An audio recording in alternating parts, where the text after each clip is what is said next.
Bismillahirrahmanirrahim. Assalamu alaikum wa rahmatullahi wa barakatuhu. Assalamu alaikum wa rahmatullahi wa barakatuhu. Thank you, shukran. Thank you very much. I want to congratulate Sheikh Ahmad Badawi, his deputy, Hamad Qasim, and all those that founding members and leaders and servants of the Kenya Fatwa Council. I also want to thank Sheikh Salim Bajabir and this institution and those who have supported the formation of the Kenya Fatwa Council. Indeed, we have been missing and lacking such a body to help Muslims, to help the community, to help the Ummah move forward and get guidance from those who know and are able to bring forth these issues, analyze the issues that are facing us, day-to-day challenges, in order to guide us to move forward. Let your work of the Kenya Fatwa Council, let your work be guided by the core values of Islam, of patience, of perseverance, evidence, so that whenever you issue that fatwa, you are issuing a fatwa that you know is going to guide millions of Muslims in this country and in the region. One core value that I would ask you to embrace is the value of bravery. You are going to issue fatwas ranging from social issues to security issues. You're going to be fatwa from on issues ranging from the society to scientific issues.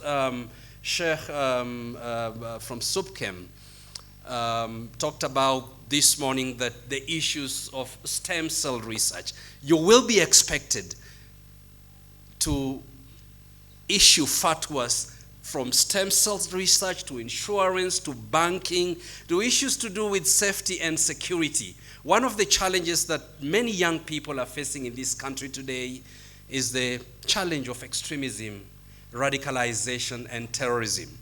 I am very happy to see muftis from Zanzibar, Tanzania, Rwanda, Burundi, and representatives from around the region. There is a platform we call the Friends of Zanzibar, now the Friends of Peace, which I have the honor to chair. And when I meet these muftis, they ask me and colleagues from Kenya that their populations, the Muslim population in Rwanda, in Burundi, in Mozambique, in Tanzania, are asking them, what is wrong with you Kenyans? What kind of Islam are you following? And the reason why they are asking this question is because if you go to Mozambique today, if you go to Uganda today, if you go to DR Congo, the people who have the highest ranks in the Allied Democratic Forces, in the extremist groups that are fighting in Mozambique are Kenyans. They are the leaders there. And they come and issue fatwas in Mozambique, in Congo. The sheikhs are here. Before they go back, ask them. They'll tell you, and I'm sure you know, and you've seen the Kenyans that are outside the country that are causing so much challenge to the safety and security of other Muslims in other countries. So I want to encourage you not to fear, to be brave in issuing fatwas that you are called upon to issue. And let me also add that we, the Muslims, particularly in this country, have a problem of opposing everything, including good ideas and initiatives that we, the Kenya Muslims, our scholars, try to come up with. This idea and this stance of opposing everything, including opposing the formation of the Kenya Fatwa Council. Just last night I was observing on the social media that there are people who are already opposing the formation of the Kenya Fatwa Council. Is there another Kenya Fatwa Council that issues fatwas in this country? Is there? This is the first Kenya Fatwa Council. Yes, there are scholars that have tried to provide fatwas, to give fatwas and guidance, but not in an organized, professional manner. And so let us support this body that is being launched today here at Masjid Huda. And let us not just be lackadaisical about it. Let us be a nation of doers. When we say we are supporting the Kenya Fatwa Council, let us support it by doing it as well. Sheikh Badawi, Hamad Kasim are not going to defend themselves why they are serving on the Kenya Fatwa Council when they are being attacked on the social media or in the mainstream media. It is our responsibility to support them and to tell those who are opposed to this idea, why don't you come and meet these leaders? These are leaders that we know. Come and meet with them, sit with them in such gatherings or in smaller gatherings so that we try and understand why is it that there is need for such a body to help the Muslims in Kenya.